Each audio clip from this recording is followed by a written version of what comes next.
Hello les amis, j'espère que tout le monde va bien, que vous portez bien, que vous avez la forme et surtout le moral. Je vous retrouve aujourd'hui pour une petite vidéo blabla pour faire un espèce de, de partage d'expérience sur mon aventure YouTube. Alors moi je suis une toute petite youtubeuse. Je joue pas du tout dans la cour des grands et c'est pas ce que je recherche à travers ma chaîne, mais malgré tout ma chaîne a quand même quelques années maintenant et avec ma toute petite chaîne j'ai quand même une expérience, en tout cas je voulais vous partager un peu mon expérience sur l'ouverture de ma chaîne YouTube, ce que ça m'a apporté, les désagréments que ça peut causer, enfin parler un peu de YouTube et puis de ma petite vie de youtubeuse à mon petit niveau. Alors, moi, j'ai ouvert ma chaîne il y a quelques années parce que j'avais envie de parler d'un sujet qui me tient particulièrement à cœur, que j'aime beaucoup. Alors, je sais qu'il y a plein de gens qui n'aiment pas le budget, mais moi, j'adore tout ce qui est vidéo budget, partage d'expérience. J'ai dévoré des vidéos sur l'immobilier. J'adore regarder les vidéos sur ce thème et plus particulièrement, alors au début je m'intéressais beaucoup à des vidéos un peu pro, entre guillemets, de pro de l'immobilier, de pro, de gourou un peu, de la finance personnelle, etc. Je regardais beaucoup de vidéos en provenance des États-Unis et puis petit à petit, en fait, les chaînes YouTube sur le thème du budget se sont développées en France et en Belgique et j'ai trouvé ça génial parce que c'était des gens comme vous et moi, des gens normaux entre guillemets, qui partageaient un peu leur mode de fonctionnement, leur façon de faire, la technique des enveloppes, enfin bon, peu importe. Moi j'adorais vraiment ces chaînes-là. Bon, maintenant je les suis un petit peu moins parce que je me suis orientée vers d'autres chaînes, mais j'aime toujours regarder régulièrement des chaînes sur le budget. Et puis un jour je me suis dit pourquoi moi aussi je me lancerais pas là-dedans, je sais pas, ça m'a toqué, je peux même pas vous dire pourquoi j'ai décidé de me lancer, mais j'avais l'envie après avoir regardé toutes ces chaînes là de moi aussi de partager en fait ma petite expérience et j'ai débuté ma petite chaîne YouTube. Donc ça m'a fait trop bizarre la première vidéo que j'ai fait, c'est vraiment ça fait vraiment bizarre de tourner sa première vidéo. Et surtout, ce qui fait bizarre, c'est d'appuyer sur le bouton et de la mettre en ligne et de la rendre publique. Donc, je me suis lancée là-dedans et puis tout de suite, j'ai eu quelques abonnés, des commentaires, des échanges avec les gens et j'ai trouvé ça génial. Et moi, ce que vraiment je retire beaucoup de cette expérience-là, c'est une expérience à titre personnel, parce que moi, vous le savez, ma chaîne, les gens de mon entourage ne savent pas que j'ai une chaîne YouTube parce que c'est un choix personnel. Et puis, par exemple, j'ai une de mes sœurs qui est anti-réseaux sociaux, j'ai une autre qui est à fond sur les réseaux sociaux. Enfin voilà, j'ai pas envie de débattre, de discuter. C'est vraiment quelque chose que je voulais faire pour moi. Et c'est comme une petite réussite personnelle, parce que c'est vraiment quelque chose que j'ai mené solo dans mon coin, dans ma cuisine très souvent, à tourner mes petites vidéos. Et c'est une petite fierté personnelle d'avoir aujourd'hui quand même une communauté, des gens qui sont fidèles, qui commentent, qui viennent régulièrement regarder mes vidéos. Donc c'est un côté quand même, il faut le dire, gratifiant. Enfin, je suis reconnaissante de ça et c'est ma petite fierté perso d'avoir réussi à développer ma chaîne tout simplement et puis d'avoir tenu dans la longueur, parce que il y a beaucoup de gens qui se lancent et puis après c'est vrai que YouTube, si vous voulez que votre chaîne, entre guillemets, fonctionne, faut l'alimenter, particulièrement au début. Bon, alors moi, je suis très productive puisque je fais une vidéo par jour. Je me demande toujours encore aujourd'hui, mais comment je fais pour faire des vidéos tous les jours? Parce que quand je me suis lancée dans le fait de faire une vidéo quotidienne, je me suis dit, mais je vais jamais avoir assez de contenu, qu'est-ce que je vais raconter? Puis en fait, j'ai tellement de trucs toujours à partager, enfin, j'ai tellement l'envie, en fait, de partager et de tourner des vidéos, que ça vient comme ça et il n'y a vraiment aucun effort. Je suis pas là en train de me chercher des idées sur Internet, nanana. Non, moi je reçois un colis Temu, je partage, j'ai un avis à partager sur l'actualité, je partage, je veux faire un vlog sur mon quotidien, je partage. Enfin, en fait, ça vient de manière très spontanée et pas du tout réfléchie. Voilà. Satisfaction personnelle. Ensuite, moi vraiment, ce que je retire de très très positif par rapport à ma chaîne, c'est tous les échanges que je peux avoir avec des abonnés ou des non-abonnés. Il y a vraiment, dans la majorité du temps, une réelle bienveillance, ce que j'apprécie énormément sur ce canal de communication qui est YouTube. Et puis, à travers ces différents échanges, ça m'a vraiment, je le dis souvent, mais je le répète encore une fois, ça m'a permis de découvrir des gens que dans la vie de tous les jours, je n'aurais jamais pu rencontrer, parce que déjà géographiquement on habite à des centaines de kilomètres, parce qu'on n'a pas la même vie, on fréquente pas les mêmes les mêmes lieux. Enfin, moi, j'ai ma vie de maman avec 3 enfants. Voilà, une des personnes avec qui je me suis énormément rapprochée, c'est Kevin. On a plus de 10 ans d'écart, il n'a pas d'enfant, on n'a pas du tout le même style de vie, mais il y a plein de choses qui nous lient l'un et l'autre, et je trouve que c'est vraiment la beauté et la magie de YouTube. Donc je cite Kevin, mais il y en a plein d'autres, hein, vous vous reconnaîtrez dans nos divers échanges, aussi bien en commentaire qu'en mail, voire en audio. Donc ça m'a permis vraiment de rencontrer plein de gens. Et puis ce matin, vous savez, quand vous vous connectez sur YouTube, enfin en tout cas moi sur mon ordinateur, j'ai des suggestions. Vous savez, vous avez un écran avec plein de petites vignettes, et puis il y a une vidéo qui m'a attirée, donc je clique dessus, bien évidemment une vidéo sur le budget, et que je connaissais pas du tout, parce qu'au final, on se connaît quand même un peu les budgéteuses. Quand on s'intéresse à un sujet, on se découvre les unes les autres. Et ça faisait longtemps que j'avais pas fait de recherche sur le budget. Et là, donc, je tombe sur une chaîne d'une petite nana là, qui fait son budget de mars, son bilan. Et j'adhère tout de suite à sa chaîne. Donc, je m'abonne, parce qu'en soutien, je trouve que c'est bien de s'abonner. Et puis, je lui envoie un petit commentaire. Coucou, je découvre ta chaîne, j'adore, je m'abonne. Enfin, je lui mets un commentaire, voilà, tout simple, très rapide. Et elle me répond peut-être une heure après, coucou Sandra, je suis ta chaîne depuis des années, je fais ton défi CB, je devais l'appeler défi CB à l'époque, c'est le fameux défi des 2 € que je fais, et j'en parle de temps en temps dans mes vidéos. Oh, ça m'a fait chaud au cœur, parce que je savais pas du tout en fait que cette personne suivait c'est trop drôle. Je me suis dit, vraiment, il y a la connexion qui s'est faite.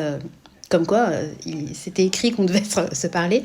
Et ça m'a fait trop plaisir. Je me suis dit, c'est trop rigolo, quoi. Je m'abonne à une chaîne sans savoir que la personne est abonnée à ma chaîne. Et en plus, elle fait un défi que je fais. Donc, c'était trop rigolo. Et je me suis dit, tiens, je vais parler un peu de mon expérience YouTube, parce qu'il y a plein de jolies choses qui arrivent sur YouTube. À côté de ça, la magie de YouTube, il y a aussi le côté... en fait, YouTube, c'est un peu un reflet de la société. Il y a plein de gens bienveillants, il y a plein de gens gentils, et puis il y aura toujours des gens un peu aigris, un peu, voilà. YouTube, comme Instagram, comme Facebook, comme tout ce qui est réseaux sociaux, les gens, ils sont derrière leur écran. Donc, quand vous avez des gens un peu mal dans leur peau, aigris, ou je ne sais quoi, enfin bon, voilà. Il y a des gens, ils ont besoin de déverser un peu leur haine, je sais pas, ils doivent être mal dans leur vie, et puis... Au lieu de voir une vidéo qui leur plaît pas et puis de laisser tomber, parce que moi ça m'arrive tout le temps de tomber sur des chaînes où j'adhère pas, c'est pas pour autant que je vais mettre un commentaire acerbe ou aller critiquer. Enfin, je trouve que c'est vraiment une perte de temps. Moi, si ta vidéo me plaît pas, je passe à autre chose. J'ai pas que ça à faire de regarder une vidéo qui ne m'intéresse pas. Mais il y a toujours des gens comme ça qui vont prendre du plaisir, je pense, en allant titiller les autres, en allant être agressif, en critiquant. Et à ce sujet, il y a une youtubeuse que je suis. Alors c'est une grosse youtubeuse, hein, elle a peut-être plus de 40 000 abonnés, je crois. Je la suis pas tout le temps, mais j'aime bien regarder ses vidéos parce qu'elle est fan de Disney. Et comme moi j'adore Disney, forcément c'est comme ça que je suis tombée sur sa chaîne. Bon, attendez. Voilà, sa chaîne s'appelle Ce rêve bleu. Il faut le temps que ça monte au cerveau. Et voilà, elle partage son quotidien, sa vie de maman, des hauls, enfin bon, j'aime sa façon d'être parce qu'elle est très naturelle, elle est spontanée, il n'y a pas de chichi, enfin je la trouve vraiment très attachante comme personne. Et il y a quand même pas mal de vidéos où on sent que, évidemment, plus vous avez d'abonnés, plus vous avez de la bienveillance, mais forcément va s'immiscer parmi les commentaires des méchants commentaires. Et je sens que vraiment ça la touche parce qu'elle en parle régulièrement, ça arrive de manière... récurrente, qu'elle parle un peu des méchants commentaires, et ça la saoule, elle en a marre, quoi. Et je la comprends, parce que c'est jamais agréable, vous prenez du temps, vous avez plaisir à partager votre vie, votre quotidien, vos expériences, peu importe. C'est jamais plaisant de se prendre un scud dans les dents, de façon que ça soit sur YouTube ou dans la vie réelle. Enfin, je sais pas, c'est comme si vous vous promenez dans la rue. C'est déjà arrivé à tout le monde, ça. Vous prenez dans la rue, puis vous prenez un commentaire, vous êtes toute jeunette, toute pimpante, et puis il y a un gars qui va venir vous draguer, vous répondez pas, vous faites traiter. Enfin, ça arrive à tout le monde, malheureusement, de tomber sur des imbéciles. Malheureusement, il y en aura toujours, c'est comme ça. Et je l'écoutais, puis je me disais, c'est triste, en fait. Il y a même des gens... qui doivent clôturer leur chaîne parce que y a des commentaires qui sont trop durs à supporter pour eux et leurs entourages, hein, tu te reconnaîtras. Gros bisous à toi, ma douce. Et moi, par rapport à ça, entre le moment où j'ai débuté ma chaîne et aujourd'hui, parce que vous vous doutez bien que j'en ai eu des commentaires malveillants, comme tout youtubeur malheureusement, et je trouve que j'ai quand même une prise de recul aujourd'hui. Alors après, ça dépend de sur quel sujet ça porte, mais j'essaie d'avoir du recul par rapport à ça. Et comment dire, c'est presque je vais pas dire que c'est un jeu, mais ce matin, j'ai eu un commentaire comme ça, parce que j'ai fait une vidéo sur... l'année dernière, au printemps, on s'est mis à nettoyer la terrasse. Enfin bon, on a fait un grand nettoyage. Et on a des dalles dans le jardin qui n'avaient pas été nettoyées depuis extrêmement longtemps. Et j'avais acheté un produit spécifique, vraiment apparemment tip-top pour nettoyer les dalles, etc. Et je me suis dit, bah tiens, ce produit-là, je l'ai vu, j'en ai entendu parler, mais j'ai pas vraiment vu de vidéo avant-après. Donc je vais faire le test en direct et puis je vais partager mon expérience. Donc je fais ma vidéo, etc. Et c'est une vidéo vraiment qui a beaucoup marché parce que je crois qu'à l'heure actuelle, elle a 15 000 vues. Je vous mettrai le lien en barre d'infos si ça vous intéresse. Et puis vous pourrez aller regarder le fameux commentaire dont je vais vous parler. Et donc là, je me retrouve avec un commentaire, évidemment ni bonjour ni merde, hein, forcément. 12 minutes pour rien, j'ai dû zapper à la fin, enfin voilà. Et là, je me dis, pourquoi tu prends... Pourquoi tu perds encore plus de temps que les 12 minutes que tu as perdues, puisque si la vidéo est nulle et inutile, pourquoi tu perds 12 minutes de ton temps à la regarder et pourquoi tu perds encore quelques secondes à commenter? Donc avant, c'est ce genre de commentaires-là, ça me touchait, ça me faisait un petit pincement au cœur parce que c'est très désagréable. Et en fait, maintenant, je le prends plus à la rigolade. Donc, j'ai pris un malin plaisir à lui faire une très jolie réponse. Et puis après, l'imbécile dans toute sa splendeur rebondit et puis me répond en essayant de toucher évidemment le sujet qui va toucher tous les parents. De toute façon, en gros, je plains vos enfants qui vous réclament et puis vous n'êtes pas dispo pour eux. Enfin bon, un truc à la con. Désolée du langage familier. Donc je lui ai répondu et puis je lui ai mis que je prenais... j'épinglais sa douce réponse afin d'en faire bénéficier aux autres de sa bienveillance. Voilà. Depuis, je n'ai pas de réponse. Et c'est vrai qu'avant, je pouvais monter en pression, répondre, et puis en fait, c'est rentrer dans le jeu des imbéciles, quoi, parce que si vous répondez, puis après l'autre répond, puis après ça vous énervez toute seule derrière un téléphone, il n'y a même pas de réel échange, je trouve ça vraiment délétère, ça n'a aucun intérêt.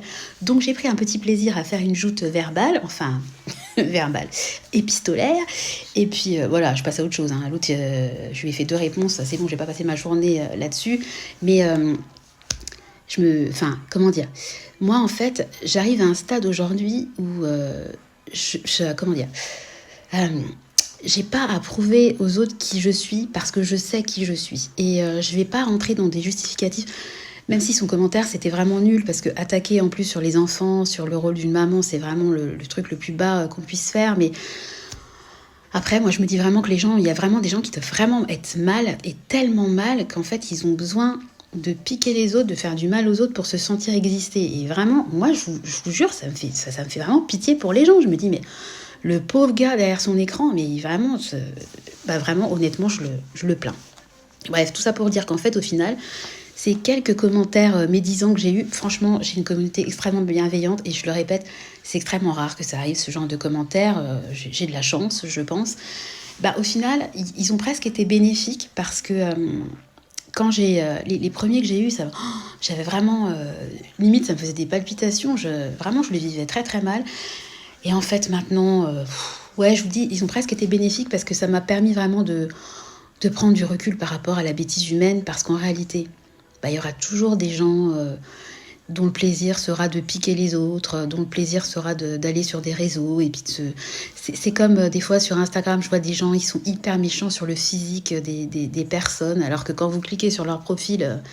Bon, j'aime pas critiquer le physique, mais bon, faut quand même déjà balayer devant sa porte avant de critiquer. Puis c'est un truc qui m'insupporte. Critiquer le physique des gens, je trouve que c'est vraiment un des trucs les plus bas qu'on puisse faire, quoi. Enfin, s'attaquer au physique, c'est vraiment d'une nullité sans nom. Mais enfin, après, chacun ses valeurs, hein, Après, chacun a sa conscience, hein, si vous voulez. Moi, je fais mes vidéos, je publie un peu mon quotidien, mes trucs. Comme je dis, moi, Je suis pas là pour inciter les gens à faire comme moi, à penser comme moi. C'est juste un partage d'expérience, de mon quotidien, de ma vie, parce que ça me fait du bien, parce que j'aime bien papoter, j'aime bien échanger.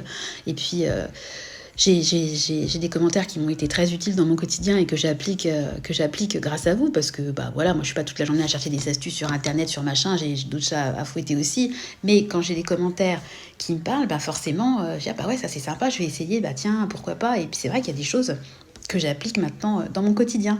Et j'ai lu, alors attendez, là je l'ai noté parce que je me suis dit, oh la citation, elle est trop bien, faut que je la partage. La vraie richesse, c'est de ne pas tout avoir, mais de ne courir après rien. Et j'ai trouvé que c'était une citation vraiment qui me parle, qui a vraiment du sens chez moi, parce que bah on n'a pas tout et personne ne peut tout avoir. Mais moi en réalité, j'apprécie mon quotidien et je suis très contente de ce que j'ai.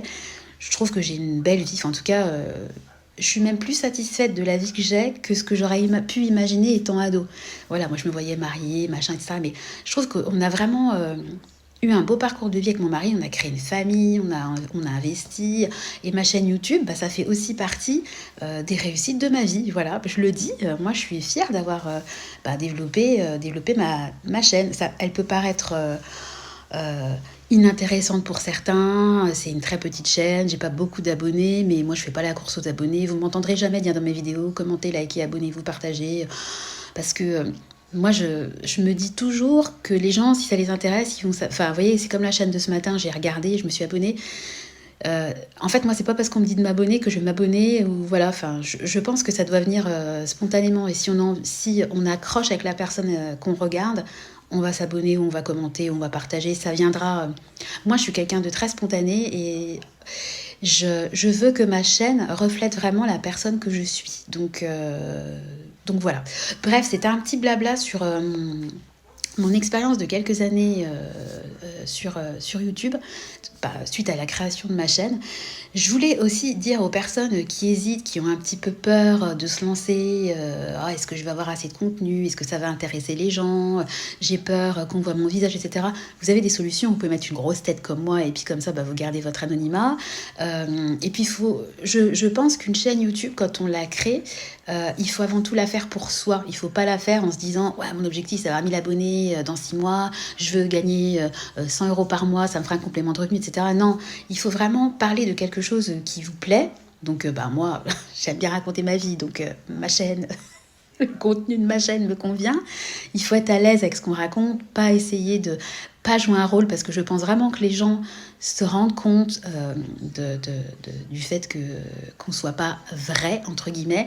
Et je suis contente parce que je trouve, parce que moi je regarde des vidéos sur YouTube depuis des années, bien avant de créer ma chaîne, j'étais déjà sur YouTube. Moi, YouTube, j'ai découvert plus pour écouter de la musique à la base, hein, et c'est après que je me suis orientée sur des chaînes de personnes. Mais à la base, je me suis orientée sur cette chaîne pour pouvoir écouter de la musique tout simplement. Et je trouve que YouTube est en train quand même aujourd'hui d'évoluer et de prendre une autre tournure, plus dans la réalité. Je pense que les gens ont un besoin aussi de se retrouver face à des gens à travers lesquels ils se retrouvent un petit peu. Parce qu'on a eu beaucoup de... C'est comme sur Instagram, les chaînes où les nanas, elles ont des corps parfaits, où elles vont vous parler de rééquilibrage, perdez tant de kilos en machin, etc. Ou sur YouTube, investissez, j'avais 1500 € de revenus, j'ai 15 apparts, etc. Tous ces trucs un peu... qui attirent les gens, qui attiraient les gens il y a peut-être 10 ans, j'ai l'impression que les gens ont envie aujourd'hui de retourner à quelque chose de plus naturel, de plus vrai. Et le parler vrai, je trouve, est de plus en plus présent sur YouTube. Et j'espère vraiment que ça va se développer, parce que je trouve ça bien de pouvoir... s'identifier aux personnes qu'on suit, et puis il y a un côté vraiment déculpabilisant. Voilà, moi des fois, très souvent, bon là Nathan fait la sieste et les grands sont au périsco, donc voilà, mais très souvent dans mes vidéos vous entendez des cris, les enfants qui jouent, je suis coupée, voilà, je vais faire une recette, ça va faire un flop, mais c'est la vie. Je veux dire, moi je connais aucun parent qui a 3 enfants et qui n'a aucun bruit dans sa maison. Et quand je vois le commentaire de la personne là qui met vos enfants vous réclament, en gros vous êtes une mauvaise maman, mais c'est vraiment l'imbécile heureux quoi. Enfin, Oui, je m'octroie le droit dans ma journée de prendre 20 minutes pour tourner une vidéo YouTube. Ouh là là, la mauvaise mère que je suis. Enfin, vous voyez, ça vaut même pas un commentaire en fait. Et je pense vraiment, si vous hésitez à vous lancer, eh ben, n'hésitez pas. Quand il y a un doute, c'est qu'il n'y a pas de doute. Donc, lancez-vous. Au pire, bah, vous arrêterez, ça vous conviendra pas. Voilà, il y a aucun risque. Et puis, on peut très bien faire une chaîne YouTube en conservant un minimum son anonymat et l'anonymat de sa famille. Donc voilà, moi j'ai quand même un très joli bilan par rapport à YouTube. Et je trouve vraiment, je vous disais que je suis fière parce que j'ai créé ça toute seule, etc. C'est ma petite fierté, mon petit, une petite création personnelle. Et je trouve aussi que le fait d'avoir fait une chaîne YouTube m'a amené un recul sur moi-même et une certaine prise de recul et une certaine sérénité malgré tout, parce que si vous rentrez dans le jeu des haineux, bah en fait, retirez-vous de YouTube parce que ça va vous faire du mal. Mais moi, j'ai de la chance parce que je le dis encore, j'ai vraiment très très peu de commentaires malveillants. Donc c'est sûr que si j'en avais 15 par jour, j'aurais peut-être pas le même discours que j'ai aujourd'hui. Je ferais peut-être pas des vidéos quotidiennes. Enfin voilà, je partagerais peut-être moins de mon quotidien. Enfin, de toute façon avec des si, on peut pas savoir. Mais je suis contente aussi d'avoir tenu entre guillemets ces années-là à vos côtés, parce que je vous le dis très souvent, mais je le pense réellement.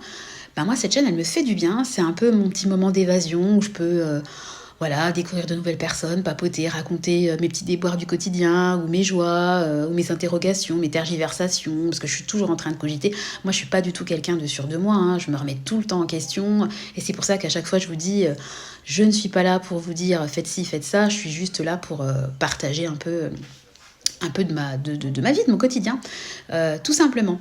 Voilà, bon bah écoutez, il n'y avait rien de spécial dans cette vidéo, mais bon, comme j'ai eu un commentaire malveillant, que ça m'a fait penser à la youtubeuse dont je vous ai parlé, et qu'en plus ce matin, je me suis abonnée à une chaîne et que j'ai découvert que la fille qui a la chaîne me suit, je me suis dit, bah, faut que je fasse cette vidéo parce que ça veut dire que c'est le moment et ça veut dire qu'il faut que je fasse cette vidéo-là. Voilà. Bon, écoutez, sur ce, je vais aller me prendre un petit café, me poser, parce que Nathan dort et les grands sont au périsco. En tant que mauvaise mère, oui, je les mets au périsco de temps en temps. Second degré. Hein. Et d'ailleurs, je suis très contente. Alors, je dévie un tout petit peu du sujet, mais par rapport au périsco, moi, quand j'étais gamine, j'allais au centre aéré et c'était pour moi un cauchemar. Je détestais le centre aéré, vraiment. J'avais la boule au ventre le mardi soir parce que je savais que le mercredi j'allais au centre. Vraiment, j'étais pas bien du tout. Alors que bon, bah, les animateurs, bon, ils étaient sympas, voilà. Mais je me sentais vraiment très très mal au centre aéré. Et j'ai toujours veillé. Alors, je vous parle du centre aéré, mais ça peut être plein d'autres choses. À essayer de ne pas transmettre mes propres peurs ou mes propres j'allais dire trauma, faut pas exagérer, j'aimais pas le centre aéré, mais je ne veux pas en fait que les choses qui m'ont causé souci étant petite soient répercutées sur mes enfants. Et j'ai regardé pas mal de vidéos où ils disaient qu'en fait les traumatismes se répercutaient de génération en génération. Donc c'est important quand même d'essayer de travailler sur soi pour ne pas transmettre en fait ses propres peurs, ses propres traumas. Le mot est fort, mais enfin, je pense que vous voyez à peu près ce dont je veux vous parler. Et je suis trop contente parce que par rapport au périsco, alors c'est un exemple comme un autre, mes enfants, ils adorent y aller. Donc aujourd'hui, c'était le thème du cirque. Donc ils sont trop contents. Et puis c'est vrai que c'est vrai que ce périsco-là, ils sont vraiment, vraiment bien. Ils sont super bienveillants. Enfin, vraiment, on sent les animateurs épanouis et on sent qu'ils aiment leur métier. Donc, ça fait vraiment plaisir. Donc, voilà, je suis très contente. J'ai dévié du sujet. C'était pas du tout l'objet de ma vidéo, mais je voulais partager un peu de mon côté. Bah, tiens, gratitude du jour. Le fait que mes enfants adorent aller au périsco. Bah, moi, ça me fait plaisir de les voir heureux d'y aller et de les voir heureux de rentrer et de me raconter on a fait ci, on a fait ça, c'était super. C'est toujours plaisant de voir vos enfants épanouis quand ils vont à l'école, de voir qu'ils ont des copains. Enfin, moi je trouve que en tant que maman, ça serait terrible pour moi de voir un enfant qui souffre.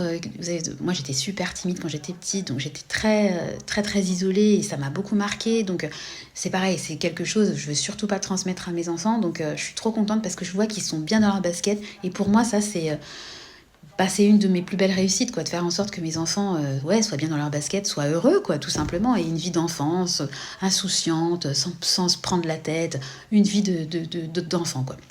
Voilà. Sur ce, j'arrive à 25 minutes de blabla, donc je vais réellement vous laisser cette fois-ci.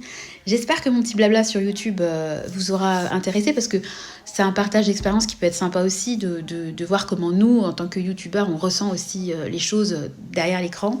Et encore une fois, je l'ai déjà dit dans une vidéo, mais n'hésitez pas, lancez-vous, il y a de la place pour tout le monde.